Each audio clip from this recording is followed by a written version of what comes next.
Are the 2023 Philadelphia Eagles actually a better team than the 2022 NFC Championship version?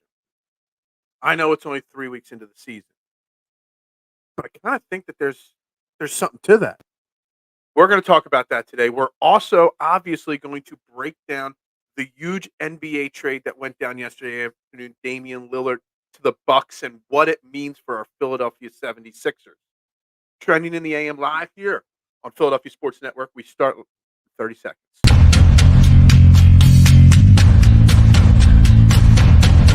Fourth and goal.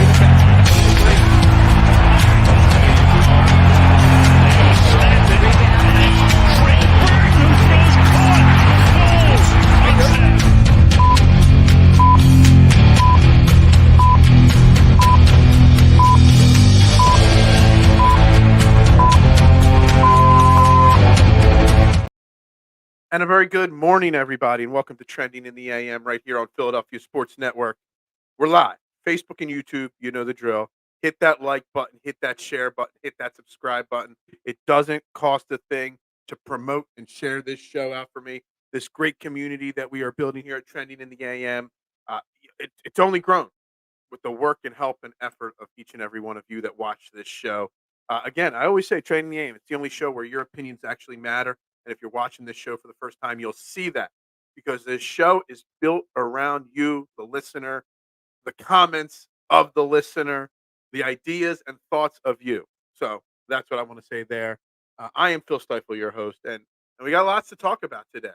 Lots on the agenda. Obviously, you're 2 days left in the week as we start to get set for the Washington Commanders game on Sunday. We got Thursday night football, Green Bay, Detroit in Green Bay at Lambeau Field. And of course, yesterday, huge trade in the NBA. Dame Lillard is now a Milwaukee Buck and paired with Giannis Antetokounmpo. Lots to dive into today. I posed the main question for today's show as are the Philadelphia Eagles in 2023 actually a better team than the 2022 version that made it to the Super Bowl? And I think there's a possibility there. I think there is a thought process that this team actually, even though they haven't looked as good as last year, they're actually better. We're going to dive into that a lot today. Good morning, Adam. How you doing this morning? We got bonus coverage today. We're starting at 8 a.m. versus 8:15 today. Since we've got so much NBA talk to get into today, and I didn't want to totally put the Eagles off to the side, had to go an extra 15 minutes today. So you could say Giannis, but not. I don't say it. I say Giannis. It's not. It's Giannis, but it's Giannis Antetokounmpo. But no, I cannot say Aqua Bowman. I can't even pronounce the mispronounced Aqua Bowman because it's Aqua Boneham. Is that what you typed up there? I don't know. Whatever you typed up there. I'm not even pronouncing what you put on there. Edge of Philly Sports. What is going on? I'm not sure who's in charge of the account this morning, but what is up? So let's. I don't know what you guys want to talk about today. I don't. If we want to talk the Eagles' main question, we can. If we want to do NBA, we can. We're going to do a special Phillies only show tonight, 7 p.m. Phillies playoff preview show. Myself and my main man, Mark Moschitelli, are going to go live at 7 tonight. So that's why it's great to turn the notifications on. You don't want to miss tonight. We're going to break down all things Phillies and the playoffs tonight. No Eagles, no Sixers, nothing else. Did you know the Flyers were actually playing? The other day, I went to ESPN.com. That's Al. Okay, what's up, Al? How you doing? Went to ESPN to check something in a box score from the Eagles game, and I noticed the Flyers were losing 6-0. I didn't even know Flyers camp opened yet because I'm so dead laser focused on the Eagles, Phillies, and Sixers. I didn't even know hockey started, but it did. It obviously did. And the Flyers are not looking too good, obviously, to start the season. Not at all. So there is that going on right now as well. With that all being said, let's dive into this NBA trade that the Milwaukee Bucks pulled off yesterday. shocking the NBA world, shocking the NBA universe, pulling off a trade for Dame Lillard. And I'm going to go over the trade real quick. This is good. You see, you didn't even have to pay for this bonus coverage, man, chatter. I gave you this bonus coverage for free. Did not charge a thing. The Flyers, we even got a Flyers comment. The Flyers played last night. They lost again. Look, it's going to be a long Flyer season. I think this might be the most I mentioned the Flyers on this show this year. Just going to say. Dame Lillard is not a winner, fam. Marshawn, hold that thought for just a few seconds. Because let me run down the trade for anybody watching that doesn't know the details of the trade. I want to run it down for you. And then we'll dive into this because I don't disagree with this totally. So the Milwaukee Bucks get Dame Lillard. The Phoenix Suns, as part of this 3-team trade, get Joseph Nurkic, Grayson Allen, Nasir Little, and Keon Johnson. And then the Blazers ended up getting Drew Holiday, DeAndre Ayton, Kamara, a 2029 first-round pick that's not protected, a couple pick swaps. So let's think about this for a second. Dame Lillard, first and foremost, like we all know now, is a Milwaukee Buck. But there's a problem with that. Is Dame Lillard that much of an upgrade? You gave away Drew Holiday and Grayson Little, basically. They're your two big pieces that were part of your rotation that you just gave up to get Dame Lillard. Is the combination of Drew Holiday and Grayson Allen that much, or is Dame Lillard that much of an upgrade over Drew Holiday and Grayson Allen? Do I think the Sixers should have gotten Dame Lillard? I mean, based off of the package that was given up, they could have. I'm not sure if they could have done much better than that. Bonus breakfast time. That's right. Yeah, he has a huge upgrade. I don't know if he is. Drew Holiday is one of the most underrated players in the NBA. He's an NBA champion. He's an elite defensive perimeter player. He still scores 18 to 20 points a game. He can run the point. He can play off the ball. Dame Lillard's obviously one of the greatest scorers in NBA history, without a doubt. But he's never won. Yes, Portland never built the team, never gave him a Giannis. But who's going to be the perimeter defender that's going to make up for Drew Holiday? Who is going to, I mean, Grayson Allen, say what you will about Grayson Allen. He's not an elite player or anything like that. But he's a scorer. He's a sniper. He's a guy that gets points off the bench. It's really interesting. It's funny because first and foremost, when I first break down this trade, I think all three teams did well in this trade, on the court and off the court. The Milwaukee Bucks win because getting Dame Lillard might convince Giannis Antetokounmpo to stay in Milwaukee long term. Portland gets a young center in DeAndre Ayton, who they can pair with their young guys like Scoot Henderson and Anthony St. Simons and whatnot. They've got Drew Holiday who can help groom the youth or can be flipped for more picks and more assets. Phoenix gets off of DeAndre Ayton, who was not a good match with their big three of Beal, Durant, and Booker, which before this trade went down yesterday, I hadn't thought of Phoenix in a while. I totally forgot they got Bradley Beal. Totally forgot about that. I got to get my mind back into NBA because I had no idea. So all three, and Joseph Nurkic going there, and Grayson Allen, Nurkic is probably a better fit as a center than Ayton in Phoenix, and getting Grayson Allen to come off the bench there, that's a huge win for the Phoenix Suns. So technically speaking, all three teams involved won. Just I think Milwaukee might have won the least out of the three. But the real question is, not who won this trade. Hey, look, the Bucks, Giannis and Dame, they're going to get all the airtime now because you got two superstars, two top 75 players of all time on the same squad. But what does this do for the Sixers? Like, that's what I care about here, is how does this affect the Sixers? I would have traded Ben, Matisse, and picks for Dame 3 to 4 years ago. Absolutely. Absolutely. And Dame is not a winner. Dame has spent his entire career claiming he cared about Portland. Then he throws the stink up, only will play in Miami. gets traded to Milwaukee, is now happy. I don't know if Dame's this clutch, great player, but Dame's 33, 34, something like that. He gets injured a lot. Giannis gets injured a lot. I don't know if this is the perfect pair, perfect match in Milwaukee. And everyone's saying that the Eastern Conference now runs through Milwaukee. Well, it definitely doesn't run through Miami.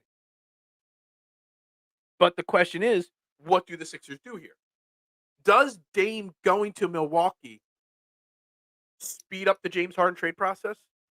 Does Drew Holiday in Portland, do the Sixers go out and make a move for Drew Holiday? There's going to be a lot of people calling Portland for Drew Holiday. Daryl Morey, obviously one of them. Ramona Shelburne from ESPN, who obviously has some sort of connection with Morey or somebody in the Sixers front office because her information is always right when it comes out of Philly. She's got a really good source, obviously, there. Was the first person instantly, as soon as this trade got down, she instantly was tweeting out, yeah, the Sixers are going to be in play for Drew Holiday. Does this do that? Does Drew Holiday, swapping out James Harden for Drew Holiday, depending on what else you have to give up, if we can outbid anybody, does that change the Sixers a little bit in a positive way? Does all the teams, Miami missing out on Dame Lillard, Miami's they got to be so depressed in Miami right now. Jimmy Butler calling out the Bucks for tampering. I don't know if he was serious or not in his little Instagram video, but man, Miami's got to be depressed. Does Miami want James Harden then maybe? They need a point guard. Do the Clippers, do all the teams that wanted Dame Lillard now be like, all right, moves are starting. It's time to speed up. I said on Monday on Twitter, I said at least one of the three, Harden, Dame Lillard, and Zach LaVine would be traded by week's end. One's been done. I said maybe two. Does the Dame Lillard trade start speeding up? I mean, camp's open next week. October 1st is media availability for the Sixers camp, and Tuesday's the first practice next week. Does this change anything? We're going to find out. This is more like penalty coverage. Why? Because we're talking Sixers. I went extra time so that I could still give you plenty of Sixers coverage and Eagles. The Bucks struggled with half-court shot creation. Drew is great, but he can't get a bucket that often.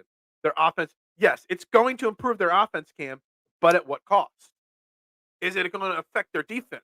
Are they now going to have to outscore everybody even more because they lose Drew Holiday's defense? Drew Holiday is also a really great person, so maybe I'm biased. Him and his wife have done so much good in the world. When baseball playoffs start next week, we're doing a playoff Phillies baseball special tonight, 9 p.m. or 7 p.m. Sorry, not 9, 7 p.m. Me and my main man, Mark Moschitelli. Milwaukee isn't even a city. Love it, K1. I think Giannis and Brook is enough to keep you good enough on defense. It's possible. It is very possible. You're right there. I'm just trying to look at it I'm not looking at it through Sixers blinders. I'm just looking at it as the team, and I'm a huge Drew Holiday fan as well. Phoenix got a bench, but for all the flack we get for missing on our picks, the Suns really passed on Luka and drafted 8. That's a great point, Marshawn. It's a great point. They've been chasing that ever since. Giannis Antetokounmpo. Dame's 33 and gets hurt a lot. Last year of his contract, he gets paid $60+ million. Again, he's old. He's injury prone at this point. Phil Show keep getting interrupted by Seth Curran. Get in the green commercial. I don't even know what that means. Need more coffee. Okay, hold on a second. There we go. I got more coffee in me. What do we got here? I think the hope is having Dame and Greek Freak on the same court, that offense output. I think also, Edge of Philly, I think the other part of it is that they hope that they could convince, because Antetokounmpo hasn't signed his long-term extension yet. And he's made it clear that he's not sure what he's going to do. I think they're hoping that it convinces him to stay long-term. Dude, they got the most unstoppable force going to the rim and the most deadly long sniper outside of Steph. How do you defend that at the same time? It's going to be tough. They're going to have to stay healthy, and they're going to have to work well together. I'm excited. I'm curious. Again, I don't think it's a bad trade for them. I just am saying that I think that maybe that it's not as clear cut, like they just became the instant favorites to win the NBA title because of this. We've never seen Dame Lillard succeed in the playoffs. So let's not forget about that. The Sixers suck the joy out of basketball from my soul. Well, let's just say that this Dame trade might change the landscape of the Eastern Conference and also help speed up the James Harden situation. Miami is no longer Miami might not even be a playoff team. They probably will be, but they're not going to be a top 4 or 5 seed without a doubt. They lost Struss and Vincent, 2 starters. Hero's coming back from an injury. Jimmy Butler's 1 year older, 1 more year worn out. Miami's got to be kicking themselves. I would put the Sixers, the Bucks, Boston, Cleveland, maybe New York, maybe ahead of Miami now. It's really interesting how it changes the landscape of the NBA. I don't think Darryl trades for Drew unless he can get some more pieces or first round picks for Harden. See, I was thinking somewhere along the line of where maybe there's a 3-team trade that we get Drew Holiday in here. Maybe we make a trade straight up for Drew Holiday, maybe using Tobias Harris, and then we find another trade, to get rid of James Harden. I don't know. Only thing I could say, unless it's a 3-team deal, I don't think the Sixers can beat. There's going to be Miami's going to want Drew Holiday. The Clippers are going to want anybody that wants James Harden is going to want Drew Holiday, and everybody that wants James Harden is going to see that Drew Holiday's probably a better player at this point than him. Excuse me. So the James Harden, Drew Holiday. Now there's competition for James Harden in the sense that but you're not going to give me James Harden. I'll just get Drew Holiday. So Portland wins this trade once they find out what they get for Drew Holiday. I'm not going to give Phil a hard time for boring sports during bonus coverage. But once 8:15, it's 8:16 now. So now would be the normal time that football talk starts. I don't know if the Bucks are the best now, but I know the Sixers can't beat them. Yeah, at this moment they can't. While James Harden's out spending his time throwing parties. You guys see his parties? Got people at his party holding up signs saying Daryl Morey's a liar, holding up signs that I ain't pulling out. I mean, seriously. James Harden's got his fat suit on. James Harden's literally camp starts in 4 days, and he's not in shape yet.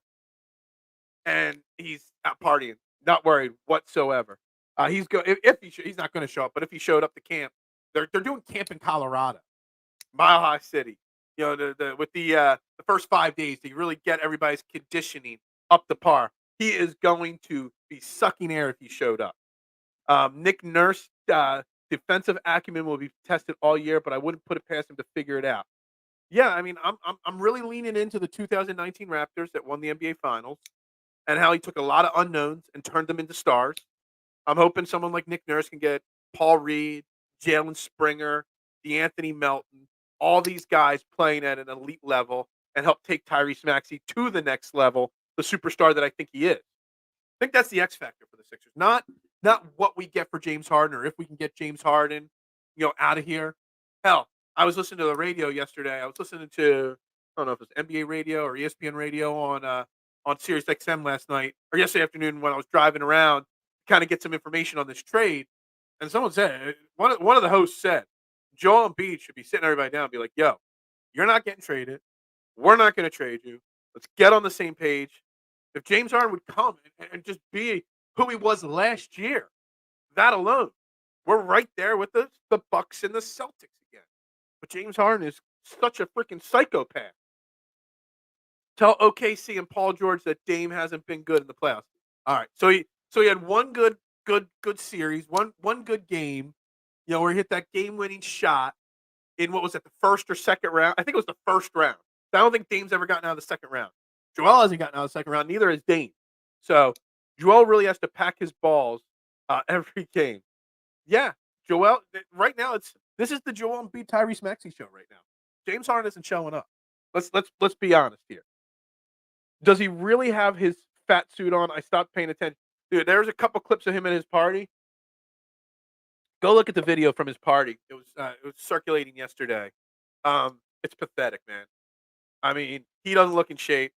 He's worried about partying. He's worried about making sure he's telling people at his party. I'm sure those people did not show up at his party with signs saying Daryl Morey's a liar. I'm sure they were handed out by his people.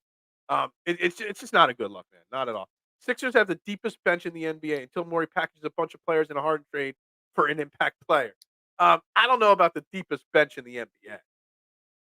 I still don't even know who's starting at this point Who's starting in place of James Harden? Pat Beverly? I don't know. Maybe. Is DeAnthony Melton going to start? I don't know. Oubre off the bench is really nice. Is PJ Tucker starting or Paul Reed? I don't know. I'm really curious to see if we don't trade James Harden anytime soon, what happens. Then there's still the Zach LaVine rumors that are going to float around. Whether Zach LaVine will come to Philly either, maybe, who knows. Real quick, let's reset real quick. We're at 8:20 now. We're 20 minutes into this show. We've only got 8 likes on YouTube, only 2 on Facebook. Make sure you hit that like button. Likes equal views. Likes help the algorithm. It's free to do it. Hit that like button. Hit that share button. We're talking Sixers right now. We're going to get into the main question of the day here very shortly. Are the 2023 Eagles better than the 2022 championship version? We're going to get into that very shortly. But we're recapping this big NBA news from yesterday and how it affects the Sixers. I did not see PJ Tucker in the video. I wouldn't be surprised. It was a professionally edited video. So maybe PJ Tucker said, yeah, keep my face out of it, man. But he might have been there. Joel Embiid wasn't there. He would stick out like a sore thumb. This is why I appreciate the Eagles. They aren't a shit show. This is a great thing right here. K1. And it's almost like a partial transition into the Eagles talk. Just think about, Joel Embiid, not James Harden, is the face of the Sixers. James Harden has a lot of drama, obviously. But the face of the Sixers, Joel Embiid, versus the face of the Phillies. Yeah, you can throw the Phillies in it. The face of the Phillies, Bryce Harper. The face of the Eagles, Jalen Hurts. The Sixers are a shit show, plain and simple. The image, the public perception of the Sixers could not be any lower right now for the Philadelphia fan base. Like, it's drama on top of drama, and not just James Harden drama. There has been Joel Embiid drama throughout his entire career here in Philadelphia.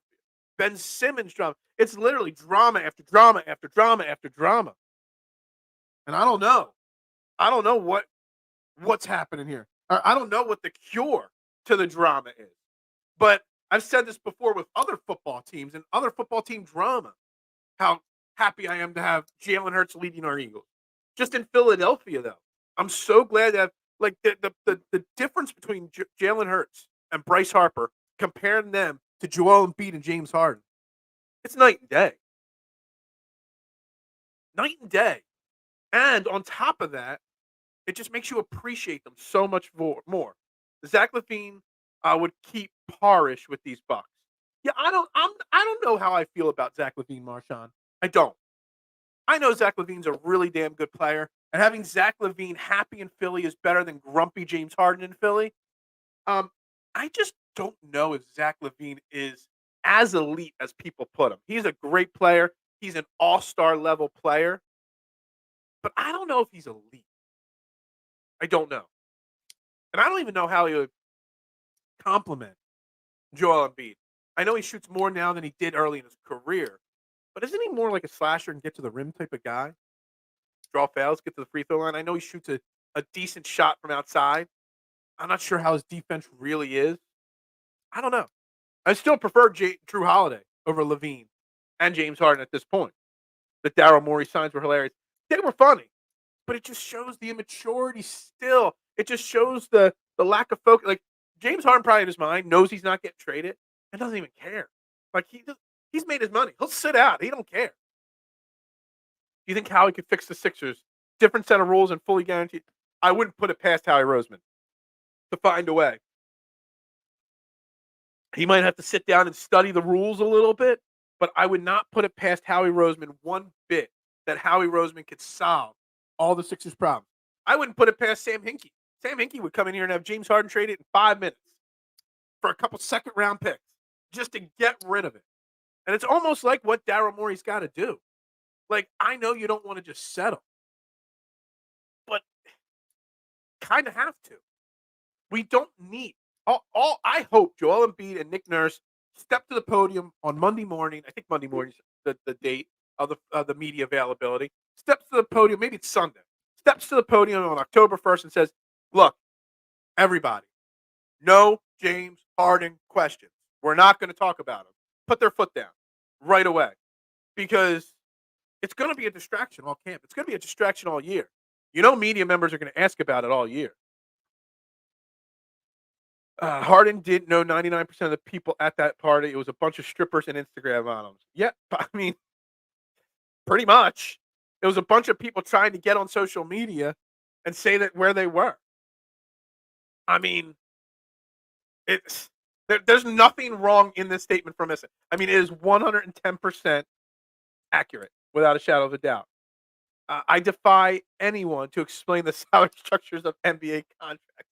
Yeah, it ain't easy. That's why I'm not a GM, and that's why I'm here doing this with you guys. Sam Hinkie was our Howie. NBA really forced him out. Sam Hinkie has not had a job in the NBA since the Sixers. Think about that.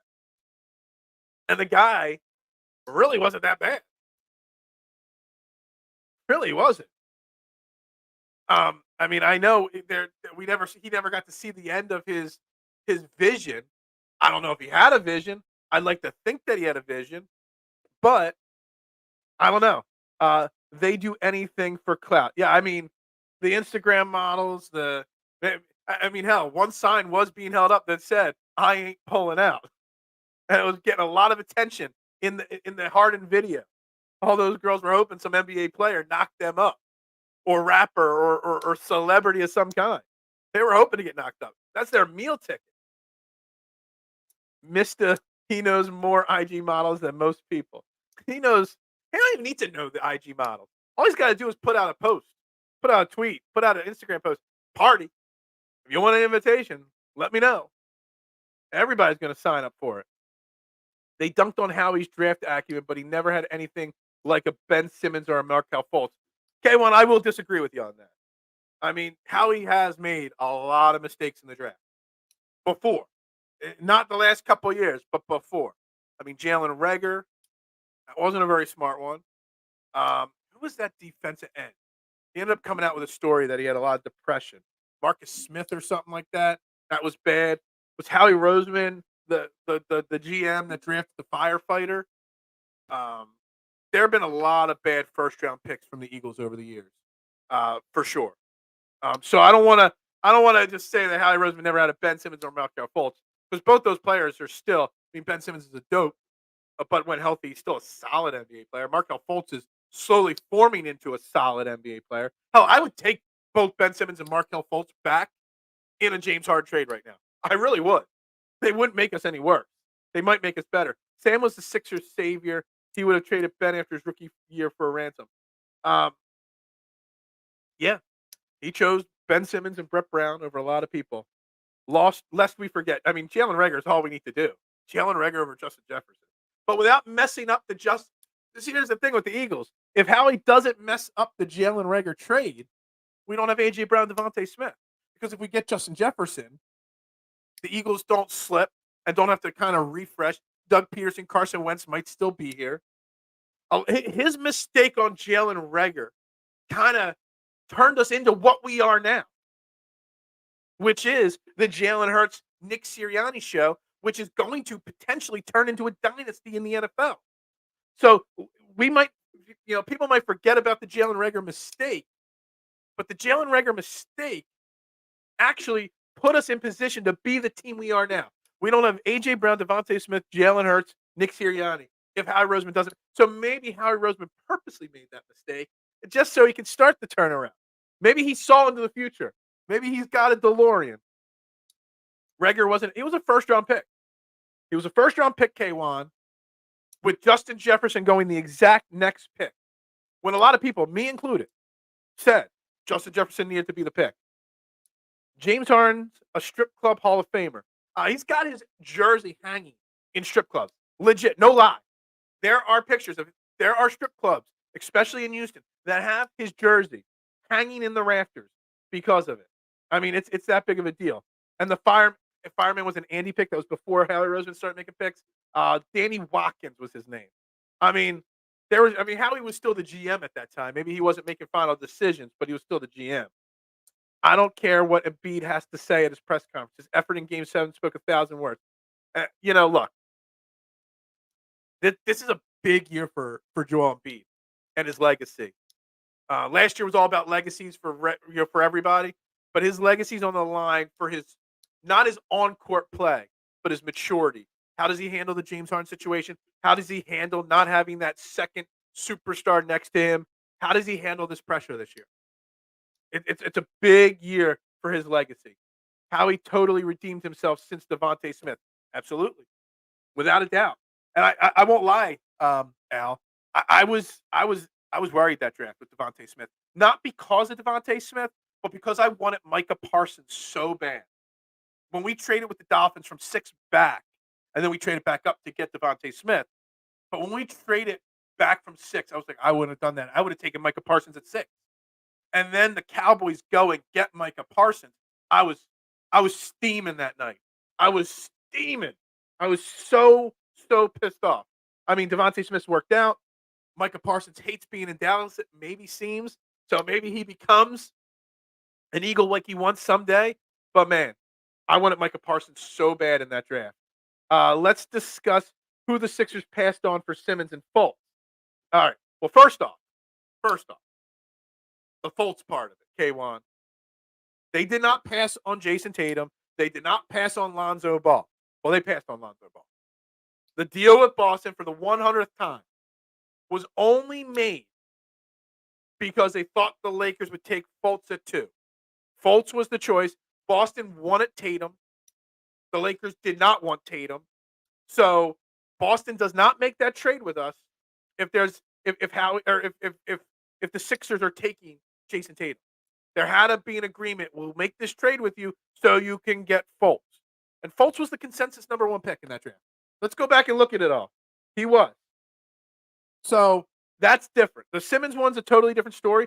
Look, none of those guys that were drafted the next couple picks after Simmons really became superstars. They became better than Simmons, but not like number 1 overall pick level quality work. So I don't know. I mean, technically Carson had 1 good year and he paid himself that money after he was a damaged good. Yeah. I mean, Carson, if he had Justin Jefferson, might have lasted longer. I don't know. I think they had a transition and scramble after Wentz. Did a heck of a job. They did a heck of a job. But maybe if Jalen Reagor wasn't the pick there, maybe we're not where we are now. With a team in 2023. Let's transition. We're getting off the basketball a little bit. We're getting into football.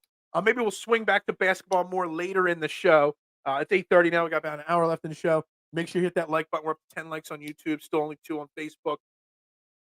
That this 2023 team is actually better than last year's championship version. And I know it sounds crazy because this team hasn't performed at a top-notch level yet. But I actually think this team's deeper, stronger, and better this year than it was last year. James Harden and PJ Tucker have built a pimpin' dynasty in Houston. Look, can't hate the player. I mean, they're living their best life. He's just a basketball player. When he plays in my city, or he's scheduled to play in my city, I just want him to actually want to be here, or I want him to just move on. Judlin said half those IG models are young enough to be Harden's grandchildren with his old ass. That's funny. I hope not. It's easy if you try. I would rather have Myles Garrett over Micah. Age-wise, I don't think so. I was a huge Micah Parsons fan, man. I really was. I remember when I was with my first network, we had what's his name? Washington linebacker, played for Penn State. LeVar Arrington. We had him on my podcast. Back then, we're talking that draft. And we asked him about Micah Parsons. And he said he was Ray Lewis with more speed. That was his comparison. That's how he said it. A more athletic version of Ray Lewis. And LeVar Arrington was very, very high. And once I listened to LeVar Arrington talk about him, I was like, damn, get this guy in Philly. And I was high on him to begin with. That made me even higher on him. I was like, damn, let's get this guy. So I would not take Myles Garrett over Micah long term at this point. Short term, sure. Maybe this year, maybe. But we'll see. But anyway, why is this Eagles team actually better than last year? How did I come to this idea that this team is better? It doesn't mean that we're going to end with better results. It doesn't even mean we're going to make the Super Bowl. But I think this team, as constituted right now, is more set up for long-term success. Everyone thinks it's an old veteran-laden team. If you think about it, it really isn't. How many guys are really at the downward turn or back end of their career? Two of our offensive linemen, we've done a lot of work to draft replacements for. Fletcher Cox, who was a big part, but weaning himself out. Brandon Graham, who's barely a part of this team. They're really your only old veterans. You moved on from Javon Hargrave. You replace him with Jalen Carter and a more involved Jordan Davis. You've got a lot of young cornerbacks that are going to step up in the next few years as Darius Slay and James Bradbury move on. You've got a young, exciting secondary. You've got young wide receivers. You've got a young offensive line with one of the best offensive line coaches. You got young at running back. And you've got a guy in Jalen Hurts who, while he hasn't looked as good this year on paper and on film, is an even better leader now than he was before. And you were able to lock him up to a contract that's a steal, that gives you the opportunity to continue to build this team going forward. Miles said maybe in the future I could play for the Eagles. Miles Garrett did that? I did not hear that. I know Micah Parsons hasn't said it, but Micah Parsons has hinted at it a lot. Micah Parsons has always hinted that he wants to play in Philly, which is fantastic. I would love it. 3-0 is impressive. There are only 3-0 teams. You know, Howie Roseman, I mean, Swift is greater than Sanders. Sure, obviously. Okay. But it's the way he went about replacing Sanders with Swift. Howie Roseman didn't do anything this offseason that's going to hurt this team going forward. This team, just think about what are the biggest holes on this Eagles team? Linebacker, safety, and they're still pretty damn good. And then on top of that, you've replaced Jonathan Gannon with Sean Desai, and I feel that this defense is humming better than it was last year. Brian Johnson, there's still some rocky road, some learning curve that's going on with the offense, but we're still winning games. We're still winning them pretty easily. I think the Eagles' defense is more talented than last year. The offense goes as far as Jalen will lead the team. And we know Jalen will lead the team better than ever. Doesn't have to be pretty. And speaking of Jalen Hurts, I want to get off subject again. And I'm so sick and tired of talking about it. But I got to bring it up again. Hold on. Let's see here. Fam, he said it in his joint practice when speaking about the Eagles. Okay, gotcha. I must have missed that one. When Kobe comes back, we won't be wringing our hands about linebackers. Look, Morrow's played fantastic at linebacker since Nakobe Dean's gone down.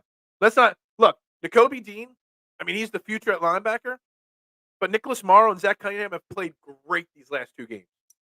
Great. Linebacker core with Morrow and Cunningham looks pretty solid. I would say better than solid, considering the expectation. Look, I got to bring it up. I got to change subjects for a second here, talking about Jalen Hurts. And I get so sick and tired of bringing up, Dan Sillyman and Chris Simpleton and stuff like that. And I get so sick and tired of talking about the tush push, the brotherly shove, whatever you want to call it. But man, Chris Simpleton, Chris, whatever the hell you want to call him, comes out yesterday on that show. And I'm sure you guys know what I'm talking about. I'm sure you guys saw it. Chris Sims comes out there and flat out says that if I was a defensive coordinator, I'd tell my team to go head hunting the quarterback on the tush push. Are we kidding? Is this what we've come to? You've been so wrong so many times. You've doubled down so many times that now you're going to go, I tell them to go kill the quarterback. Oh, I don't mean kill physically, just head hunt. Does he not remember Bountygate? Doesn't he remember being a quarterback? Like, seriously, you're so frustrated with how wrong you are about Jalen Hurts that now we're resorting to telling people that you would tell your players to go headhunting? Like, seriously. And if you watch the clip of the video when he's saying it, and I don't even know who the dude is sitting next to him, the host of the show, he's just got this look on his face like, is this guy really saying this? Am I really on the air with this guy right now? Like, everybody does clickbait media, whatever. But are we really at the point where it's okay for national media people to call for players to take players' heads off and purposely injure them so a play is stopped? You can't stop the play. So let's injure the opponent so that the play stops. Because and then he goes on to say, if he gets injured badly doing it, the NFL will then ban it. Seriously? That's your best course of action to stop the play. It was Chris Sims. That's what I said. Chris Simpleton. I call him Chris Simpleton because he's a simpleton. He's an idiot. Cunningham's tackling everybody. I still worry he's an injury-prone guy. I still worry about him. Oh, my God, I didn't see that.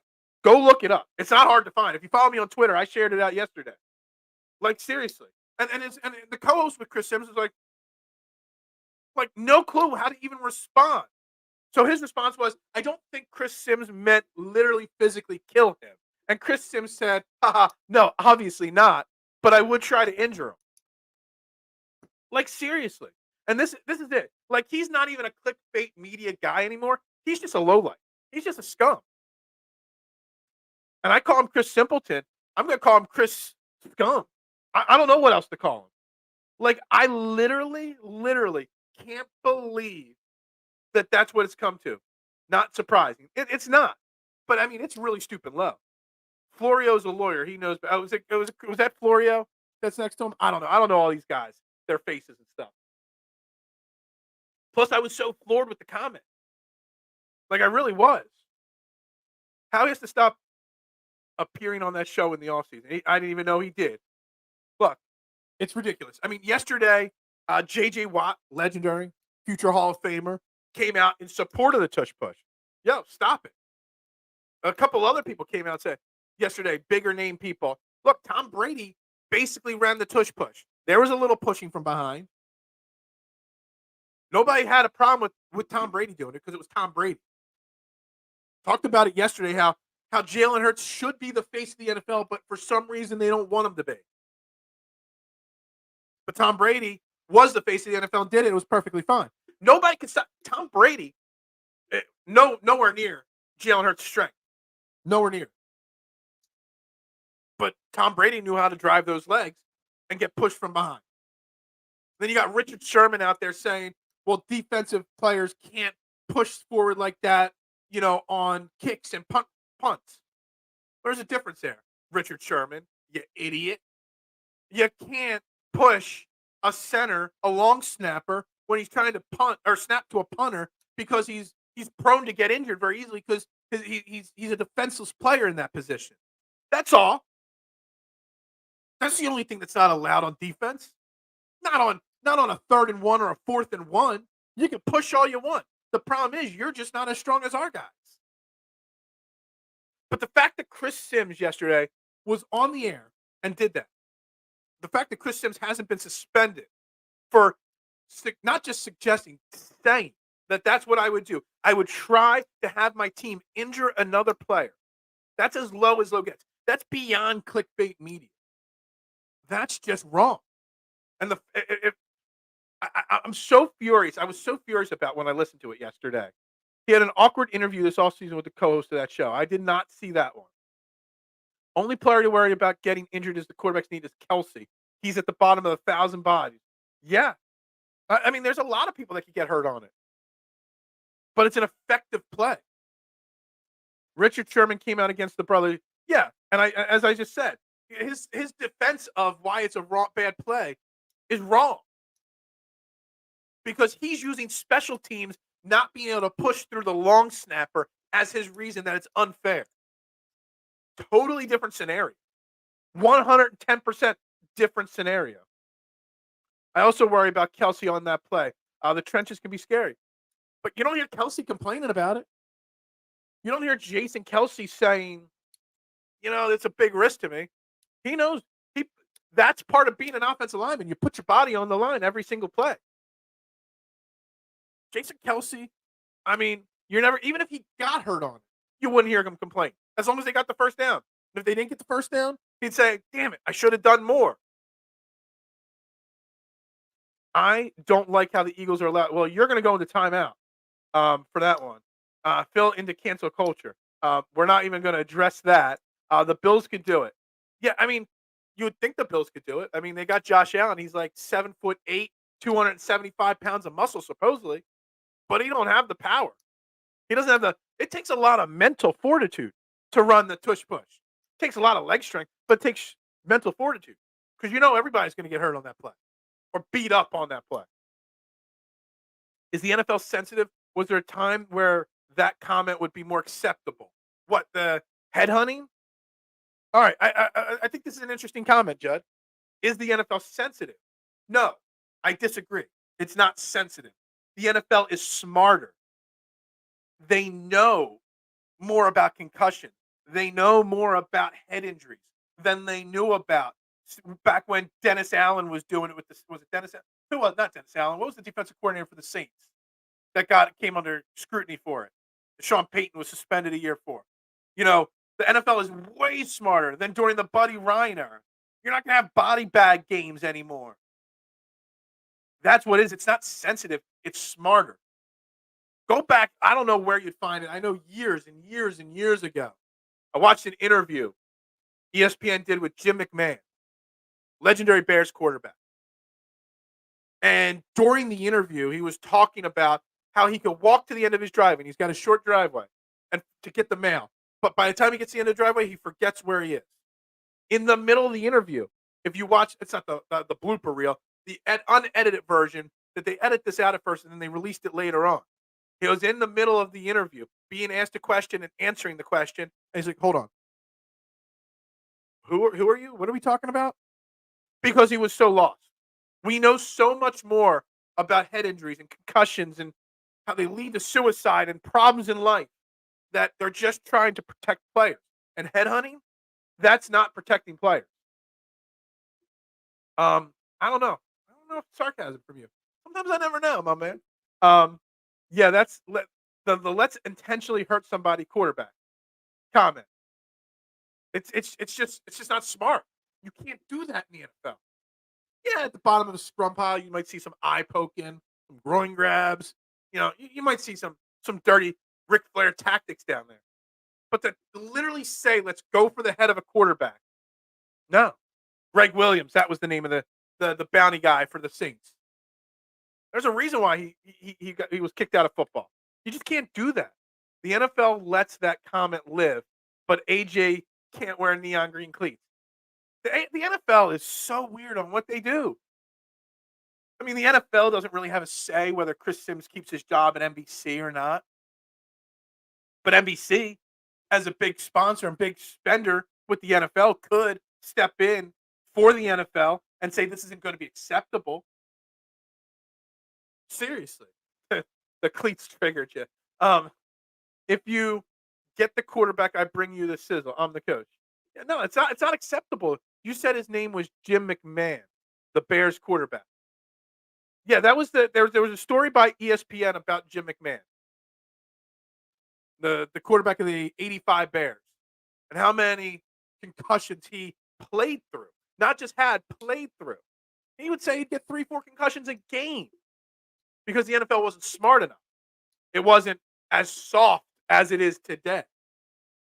And that's the thing. It's not that it's a soft NFL. It's a smarter NFL. And I really believe that. Gronk gave a Bills player the people's elbow. Well, Gronk did whatever Gronk wanted to. Say no to cancel. Okay. The tush push is basically a rugby scrum. Football is the child of rugby. You can't get rid of the foundation. Look, call it whatever it is. I said it yesterday. I'll say it again today. The tush push will be outlawed. Probably in the offseason. Not because it's a rugby scrum. Not because it's dangerous. Because it's not aesthetically pleasing. That's it. That's the only thing. That's the only reason why it'll get outlawed. Is because of that. If it was more entertaining, if a team, which is so funny because, again, like I said, Tom Brady did something almost exactly similar throughout his career. Extremely successful. All it takes is you figuring out how to stop it. Gonna do my Googles on that. Yeah, I mean, this interview was years ago. I've been doing podcasting for 3 years. I've been talking about it being an old interview for 3 years. So it's not. I mean, it's gonna be hard to find. But he just talks about the what his life is like because of the concussion. It's tough. It's tough to hear. Yeah, McMahon played a few. I thought it was just one. Um, but yeah, he did come to Philly in the early '90s or early mid '90s. Like what was it, like 92, 93? Now I'm curious when Jim McMahon was in Philly. I got to look it up. I really was so excited when he came to Philly just because he was a cool dude. Growing up in the late '80s, who didn't want to be like Jim McMahon? Cool with the sunglasses, just let's see. He played. He did play a lot longer. He did play 3 years, 90, 91, and 92. He was a backup in 90. Started 12 games or 11 games in 91 and one game in 92. Then he went to Minnesota. And he played a lot of teams late in his career. Arizona, Green Bay. He really did bounce around a lot late in his career. Um, kind of surprised. He's a Jersey City guy too. Didn't know that about him. But yeah, I mean, it's definitely something to look into if you're interested in learning about, you know, concussions and the way they affect people. Phil, we agree we don't want any more concussions and the game is much safer. But do you think tush push takes advantage of those rules? Oh, it's a rule. There is no rule to stop it. You're allowed to do it. So it's not taking advantage of. It's mastering a play. Are you going to take away, you know, Steph Curry can't shoot the 3-point shot anymore because he's just too good at it. No one can stop him. Are you going to tell Justin Jefferson that he can't run deep? Are you going to tell the teams that you could put a 12th defender on the field to cover Justin Jefferson? Are you going to tell teams that Tom Brady can't throw the ball anymore because he's too unstoppable? Are you going to tell teams that, you can't shift in baseball, but you can shift against Bryce Harper if you want to? What I mean, like, it's literally like it's a play that the Eagles figured out that they're very successful at. Other teams have tried it and can't do it successfully. The Eagles have mastered it by building a strong offensive line, a strong defensive line. Hell, you take the two guys from behind Jalen Hurts that help push forward the line, and you say you can't do that. I still bet you 90% of the time the tush push is successful because Jalen Hurts and that offensive line have invested in and they put the work in. So I don't think they're taking advantage of anything. They've just mastered a rule. So what does that mean? Do they run the same play, but the running backs can't push Hurts? That's what I'm getting at now. I'm a little behind on comments, but that's what I'm getting at now. Even if you take those running backs or whoever's behind Hurts the pushing away, they're completing the play at like 98, 99% right now. It's still completed 90% of the time without it. It's because the Eagles and Howie Roseman have invested in their lines, front offense and defense, so well. We didn't really, it's almost a point to kind of get off of, the tush push because we just spent way too much time talking about it. I was like 20 minutes of me going off because of Chris Sims' idiotic comments. That the Eagles just have invested in the offensive line so well over the years. When you look at it, we have not spent any time this year talking about Cam Jurgens. I don't know if it was my man Shane at Chalk Talk or maybe it was one of the Edge of Philly guys. Maybe it was Thebes over there. Saw somebody put together a highlight reel from Monday Night Football of Cam Jurgens. Cam Jurgens was brought in here to replace Jason Kelsey. I wanted Tyler Steen to start. I thought Cam Jurgens should stay the backup center till that time comes. Cam Jurgens is playing better through 3 games than Isaac Seumalo did last year. I didn't want the Eagles to let go of Andre Dillard. Andre Dillard is getting crushed in Tennessee. 6 sacks he's given up already this year. Most sacks from a left tackle in football. The Eagles have invested in this line so well that it can't be stopped. Josh Allen is 6'6". I got concussions in early 2000s. The coaches yelled at you if you did not get back. Yeah. But now coaches should be smarter than that. Man chatters concussions over under 3.5. Um, Phil gets half the pool via super chat. Um, Jalen Hurts goes right over 360-pound Landon Dickerson on the tush push. If you can't stop Dickerson, you can't stop the play. Exactly. Exactly. It has the tush push. If you really, really watch closely, those running backs and wide receivers behind Hurts, they don't get the first down. When the tush push gains 2 or 3 yards, it's because they're helping push a little bit. But it's just because our offensive line and Jalen Hurts gets better leverage. What is it all about? It's all about leverage. The offensive line, it gets better leverage than the defensive line. The offensive line gets better leverage because they're bigger and stronger than the defensive line. Try running the tush push against the Eagles. Guarantee it won't be 98% successful with Jalen Carter and Jordan Davis on the other side pushing back. Just think about it. Invest in the trenches, and the tush push would or wouldn't be successful, depending on what side of the ball you're looking at. Okay, we'll run a regular quarterback sneak instead, or they cancel quarterback sneaks entirely. Yeah, I mean, like, you're really, are you just going to eliminate every play that you don't like? Seriously. You're going to eliminate, jet sweeps because one team's got a faster guy? Are you going to eliminate screenplays? Are you going to eliminate, safeties coming up into the box to stop runs? Like, at what point do you stop changing rules in sports because one team excels at something that the rest of the teams don't? I'm fine with the tush push if it's the outcome of building a great offensive line, and that's exactly what it is. Dude, I thought the loss of Andre Dillard for the depth of the offensive line was going to be a big deal.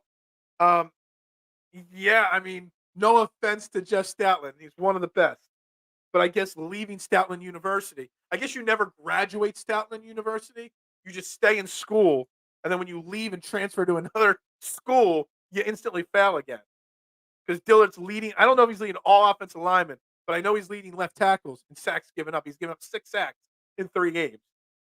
Whew, that's not good. I'm sorry. What were we saying? I don't even know what we're saying sometimes. Everyone whining about losing Isaac needs to, yeah.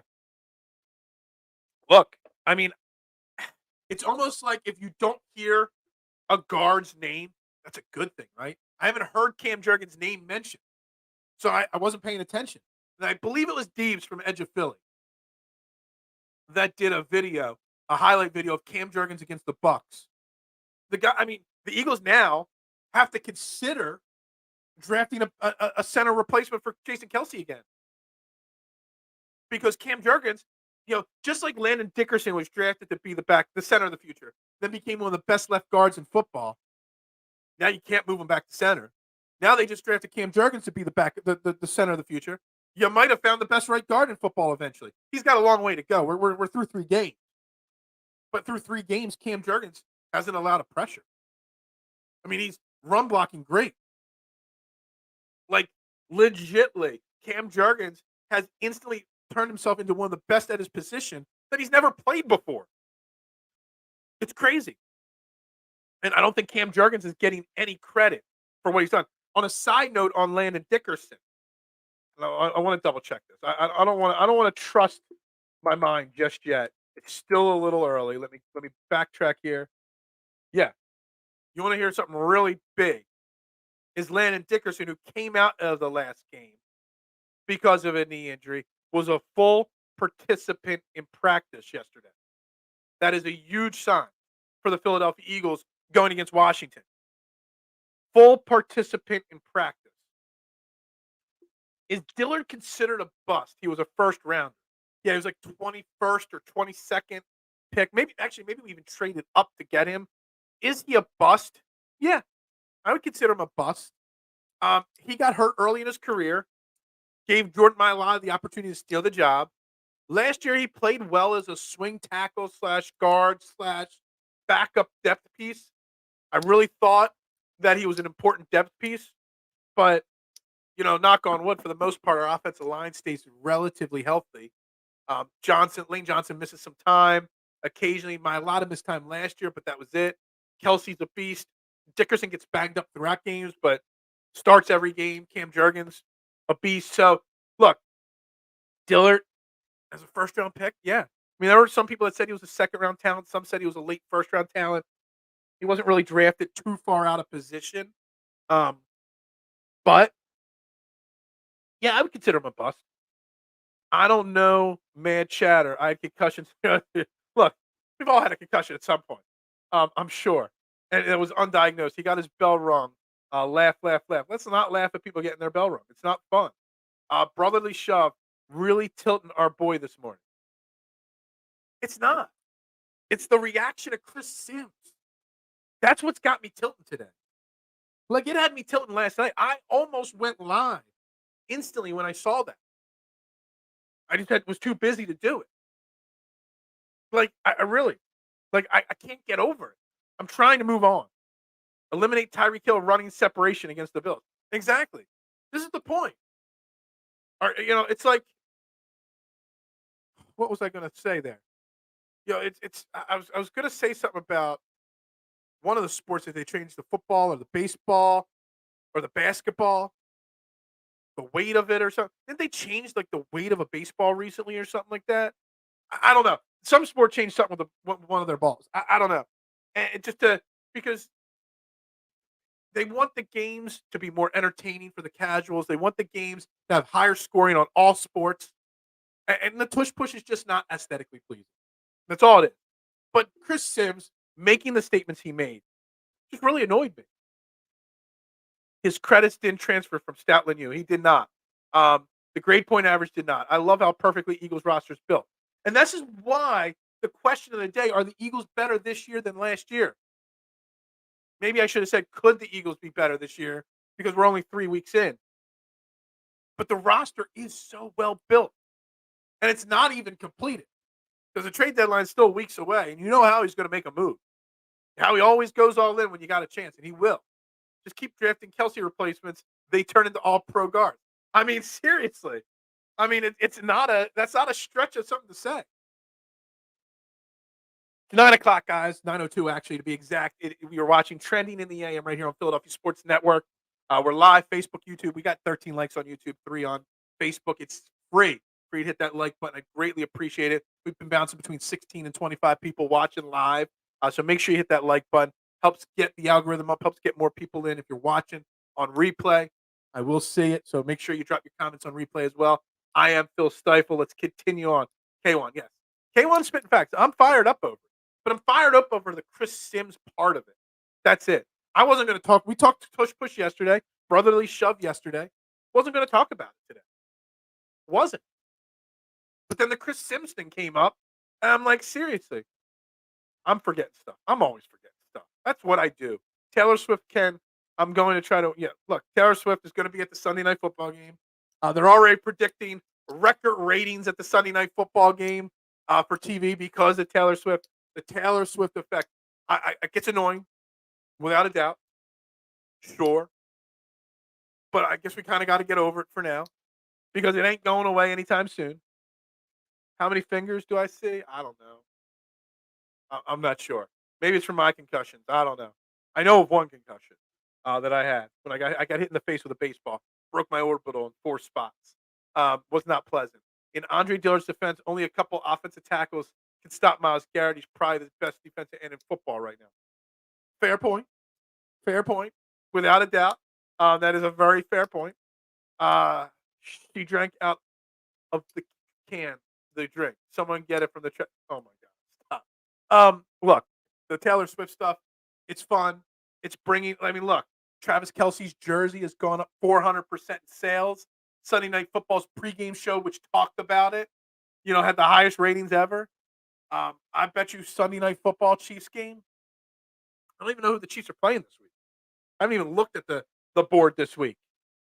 I don't even know who they're playing. But it's going to get the highest rating. Not because the Chiefs are playing, but because that Taylor Swift is going to be in attendance. You got Lions Packers tonight. I want to talk about that for a minute. But Chiefs, they're playing the Jets in New York. Okay, gotcha. Well, that should be an easy Chiefs win. Chiefs win. They're almost 10-point favorites in that game. Where's the Eagles line at this week against Washington?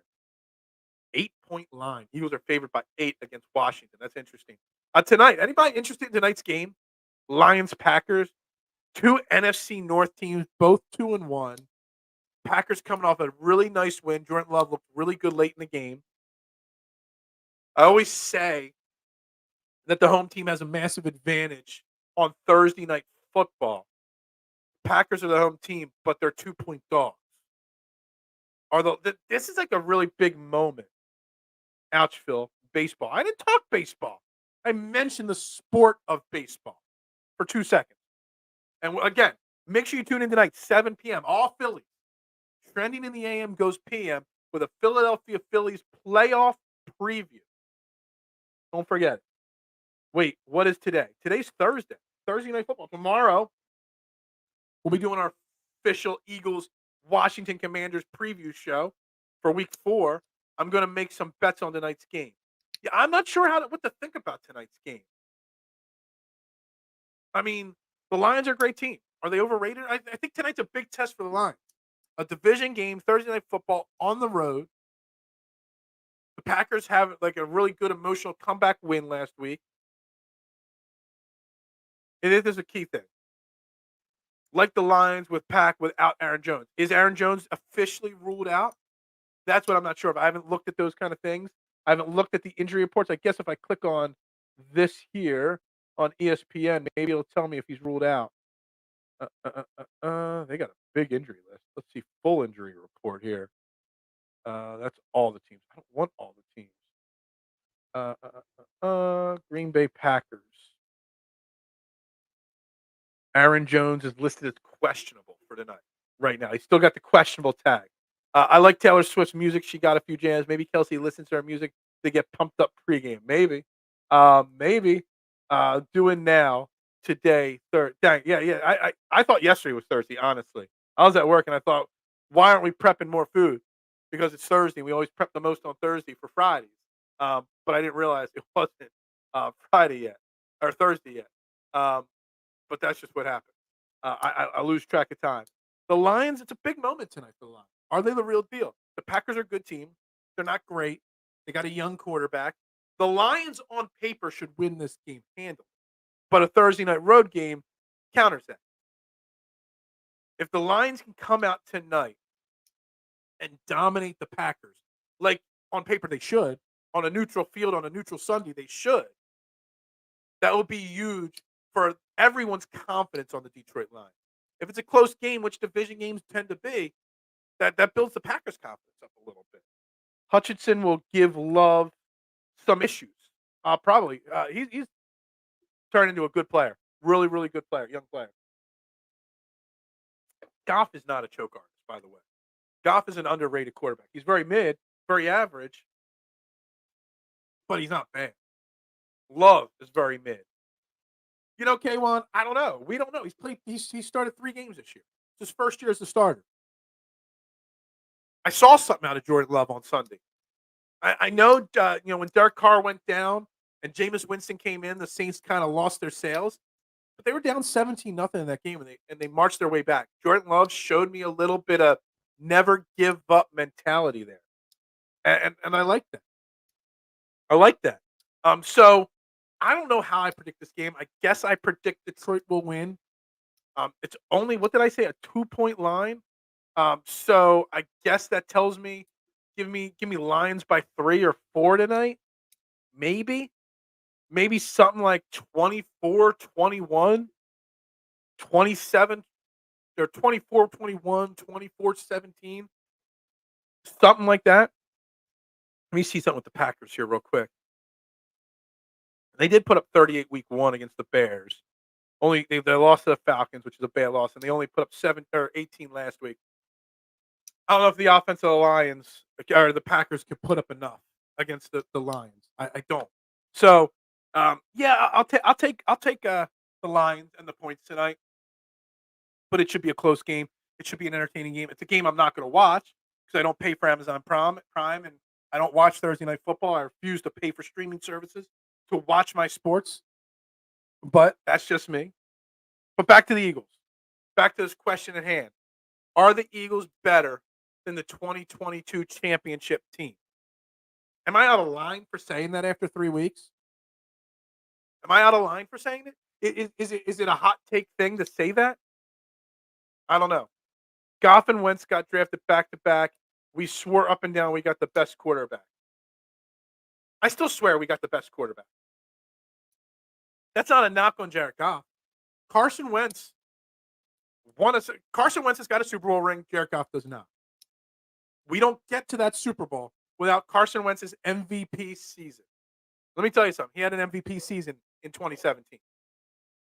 He didn't get it because he got hurt late in the season. I think Tom Brady overtook him that year for the MVP. I think it was Tom Brady won the MVP that year. Jared Goff got to a Super Bowl and lost. Jared Goff is a very consistently average quarterback. Good game manager, doesn't kill his team, doesn't carry his team. Carson Wentz, when he was healthy, carried his team. Let's not forget 2019 with unknown Boston Scott and Greg Ward, how he led them to the playoffs. Hey, my man Travis, I think he was with me, Travis, at that Monday Night Football game against the Giants in 2019. It was me, Travis, Manny at that game. And I think there was somebody else with us, Travis. Carson Wentz led us back in the rain with Boston Scott, with Greg Ward. So we got the better quarterback. Problem is the injuries caught up to Carson Wentz. The Jadeveon Clowney hit ruined Carson Wentz. But that's all it is. Good points in your face. Look, I'm not rubbing nothing in anybody's face. I'm not dunking on anybody. What the hell is going on with this show? How's there only 9 people watching the show? I came on early. We're talking Eagles. We moved on from basketball talk. We're staying away from football talk or baseball talk, and nobody's watching anymore. What are you guys doing? Did everybody go away? Did I offend everybody with my tush push talk? Brady 2017. I thought so. Mr. wasn't owned. Well, let's go back to Mrs. Comment. Goff and Wentz got drafted. We swore up and down we got the better quarterback. I say Wentz was the better quarterback because he got us that Super Bowl. But Goff has had the longer career. Goff has stayed more consistent longer. There's some truth to it. I'm just going to lean into my Wentz's elite hashtag I used to use in 18 and 19. There was no doubt in my mind that Carson Wentz was an elite quarterback at one point. Jared Goff was never elite. Jared Goff was good. Jared Goff had Cooper Kupp. Jared Goff had Sean McVay. Jared Goff stayed even. Carson Wentz peaked and then fell off a cliff and came right down. There's a big difference. Maybe you canceled everyone who said something dumb like Sims. Maybe that's the problem. I muted and blocked too many people. Goff will be in the league for another decade. Wentz is NFL bound. Exactly. And that's the thing. What do you want as your quarterback? Do you want a consistent average guy? Or do you want to take that chance with the peak and then the valley? I would take Jalen Hurts over both because he's got the peak and he's going to stay at the peak for a long time, barring something crazy. Is Carson Wentz going to play in the NFL? Man, if the Jets go out and sign Trevor Siemian over Carson Wentz, there's a chance, no, he is not going to play in the NFL this year. I really thought a team would bring him in. I really did. But I don't know. If he hasn't gotten signed yet, how does he? Like, how does Carson Wentz feel right now? Like, in his mind, mentally, where is he at? Like, he thinks he could probably still play. And honestly, with the Colts 2 years ago, he wasn't even that bad with the Colts 2 years ago. He just had one really bad game at the end of the season. That was it. It was the last game of the season, I think, and it cost them the playoffs. But otherwise, Carson Wentz had a solid season that year. He had only 7 interceptions that year. Last year with Washington, but Washington was a train wreck anyway. All the Sims bots swarmed in and then left. Yeah, they report at my show. I've been getting a lot of reports. YouTube keeps limiting the show's revenue stream. And I have to always request reviews, and I win the reviews. But, man, something's up with the YouTube revenue stream. I must offend a lot of people that report me. Probably some of the Core 12 report me on a daily basis to YouTube. I'm not sure. Wentz is that bad in locker room? Yeah, there's that too. What does bringing Carson Wentz and his baggage to a locker room, if he's got some? Wentz has failed on 4 different franchises. Did he fail, really? Did he fail in Philly? He failed in 2020, yeah. but he didn't fail his entire time here. Did he really fail in Indy? I don't think so. He did okay. Washington was a big failure, but Washington was a train wreck. So I don't know, was he a failure or just the injuries caught up to him? You know what? Carson Wentz would be a good fit for the Jets right now? I mean, do I think? Yeah, I think he should be playing for the Jets right now. He should be. Or Matt Ryan. Like, no offense to Zach Wilson. Like, you got there. You can't tell me that Zach Wilson's better than Carson Wentz. You can't tell me Trevor Siemian is better than Carson Wentz. You can't tell me Trevor Siemian's better than Matt Ryan. There's got to be better options out there. And I'm not saying Carson Wentz would save the Jets season. What I'm saying is, like, yeah, there's a lot of hope this season. If I was a Jets fan, I'd be pissed at Robert Saleh and that organization for sticking with Zach Wilson this long. We know he wasn't the real deal. There's the bust. Phil has never said anything remotely offensive. I don't think I have, but I've gotten a lot of dings lately on YouTube. I don't know what it is. If I flip somebody off, I do it off screen. I don't know. I have to check it all the time. I have to submit a review. It takes a week. All the replays don't get any revenue stream. I don't know. It's like 2 or 3 times a week it happens now. Wentz didn't win the Super Bowl. Foles had the best quarterback performance in Super Bowl history, and the Eagles barely beat the Patriots. He did play in it. He played against the Saints, or not the Saints, the Seahawks. He got injured on the 4th play, or he had 4 passes or whatever. So he did play in a playoff game, just so you know. See, I'm dunking on you again, mister. You know, that's what I do. I dunk on you all the time now. But we don't get to that Super Bowl without Carson Wentz. I don't know why we still have to have that conversation. Wentz's mechanics and mind were disaster. Definitely the mind. The mechanics after his mind was a mess always. But his mechanics, yeah, that clowny hit. I mean, if you go back and you look it up, there are stories about, you know, when you have a really bad concussion, you just sporadically break out into tears for no reason.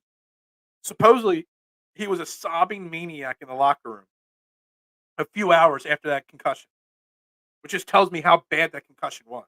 And the fact that it wasn't flagged, the fact that he did not get fined for that hit, still irks me to this day.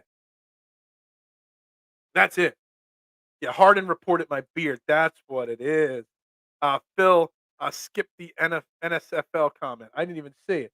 I miss comments, man. There's a lot of comments. I mean, we only got 158 comments today, but I get between 150 and 250 comments a show. They get missed.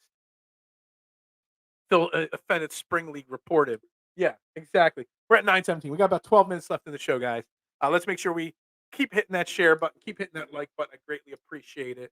I mean, if you want to get back into the NBA, anybody new that's watching the show now, you know, we spent a lot of time at the beginning of the show talking about the Dame Lillard trade to the Bucks, but I really loved how the conversation swung from the James Harden and what the Dame Lillard trade means for James Harden and the Sixers, and it swung into the just being appreciative of what we've got with the Philadelphia Eagles, and I threw in the Phillies as well. This Philadelphia Phillies team is really special, I think, and we're going to get into that tonight, 7 p.m. live. Me and Mark Moscatelli doing a Phillies preview show, but we're really blessed in Philly with as much drama as we got with the Sixers. There's no drama with the Phillies or the Eagles. I hope that the Jets were meeting with Colin. No, Colin Kaepernick sent a letter to the Jets saying, I would like to try out for your football team. I've stayed in shape. I'm ready to go. And we touched on this yesterday, Travis. Like, I think it's insane that Kaepernick's never gotten another opportunity, and I don't want to go down that rabbit hole again. But it's been 6 years since Colin Kaepernick's played in the NFL. If he hasn't gotten the chance yet, it's too late. Too late. Like, you don't sit for 6 years and come in and play football and think that you could keep up with the speed of the game. Practicing on a field and going out and playing in a regular game, the speed, it's just there's no way that he could come in and make an impact right away. Yeah, Stubby's drunk still last night, got his first home run. It was great. Is there anybody cooler in Philadelphia sports right now than Garrett Stubbs with his overalls?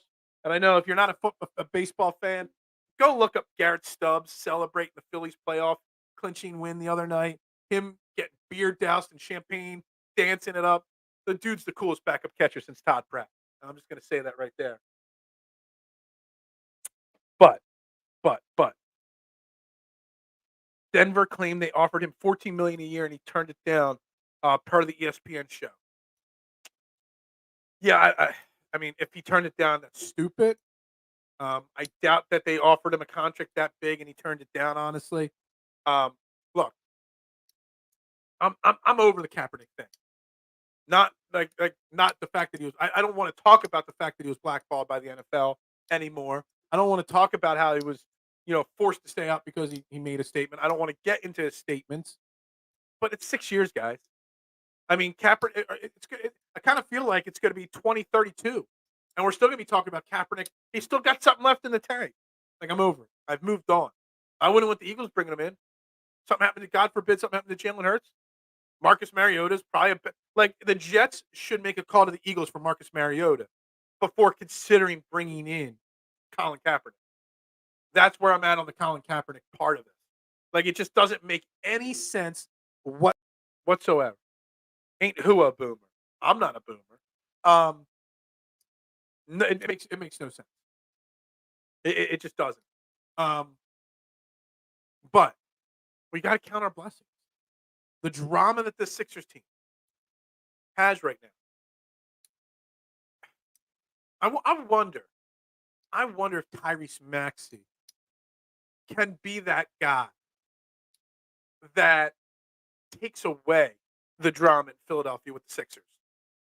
Is Tyrese Maxey the personality that we need, that could get onto not the playing level, not the success level, but the respect level, the work ethic level, the Philadelphia level that Jalen Hurts and Bryce Harper are?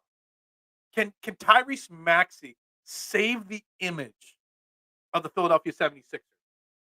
I just thought of this right now. So I don't know if it's coming out right or not. But you got Jalen Hurts, you got Bryce Harper, and Joel Embiid. He's the face of the Sixers. But Joel Embiid still brings baggage with him. He still brings his trolling and his processing with him. He still brings that ego that he's got with him. Is Tyrese Maxey the guy that we can lean into to be the face of the team in a respectful way going forward? Who does Skip agree with? I don't even know. We don't even talk about Skip on this show. There are boxers that have been punched in the back of the head and died in the ring. That Clowney hit was devastating. Yeah. I mean, you're spot on, mister. I'm not going to dunk on you for this one. Spot on. And that hit ended Carson Wentz's career, basically. All intents and purposes. What does Wentz and Hurts have in common after signing mega deal contracts or performance decline? Has Jalen Hurts' performance really declined? Has it? We're 3-0. Put up 277 yards on Monday. Hasn't been pretty. But has his performance really declined?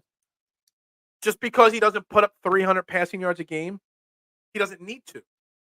When your offense is running the ball as effectively as the Eagles have, Joe, and I respect everybody's opinion on the show, and I greatly appreciate you tuning in. Make sure you hit that like button if you haven't already. I don't want to say that Jalen Hurts has declined. He's thrown a few more interceptions I'd like to see. That's the only thing that's different than last year. But when you're rushing for 170, 180 yards a game behind DeAndre Swift, Kenneth Gainwell, Boston Scott in week 2, you don't need to throw the ball. So if DeAndre Swift wasn't as effective the last 2 weeks, maybe you see those 300-yard passing games from Jalen Hurts. Maybe the thing has changed a little bit.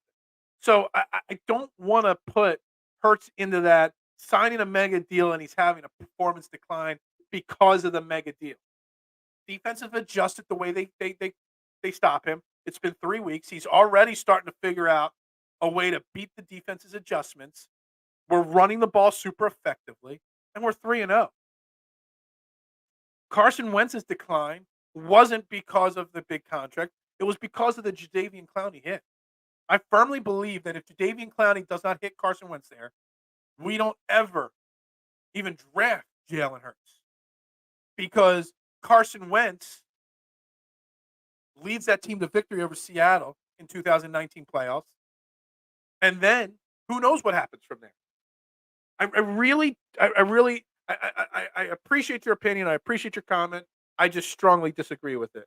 Um, the Sixers need one of those tall Serbian dudes. Yeah, I mean, I still love.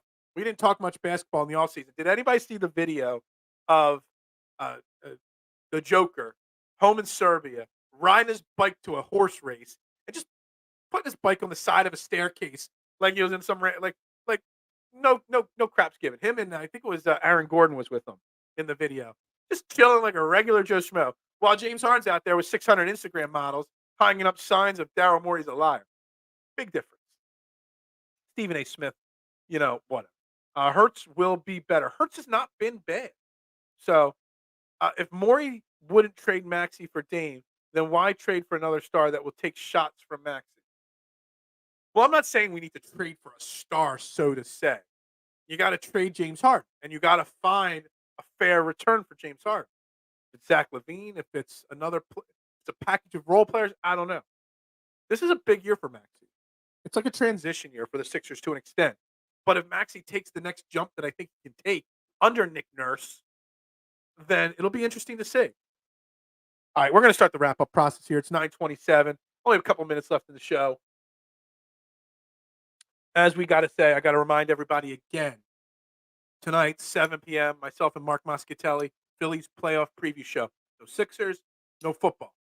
It's just going to be straight baseball talk tonight at 7 p.m. So if you hit that little bell next to the subscribe button, it turns notifications on. You won't miss a minute when I go live. You don't want to miss that. Tomorrow's show, 8:15, it's going to be all Eagles versus Washington. We're going to be breaking down the game, keys to victory, matchups to watch out for, final score predictions. We're going to go through the whole NFL slate as we do every single Friday, picking every game. So you don't want to miss that either. But what I need, guys, I need you guys to hit that like button. I need you guys to hit that share button every day, every show. Trending the AM is trending upward. But the only way it gets to the top is with the work and effort of you guys sharing it out, like Adam does. Adam is my man. He shares out every show multiple times a day. I love Adam for that. I do. I greatly appreciate him for that. But everybody have a great day. I've got to go to work, unfortunately. Can't stay any longer. Gotta make the money. But everybody have a great Thursday. See you tonight for the Phillies preview playoff show at 7 o'clock. And guys, let's go Birds!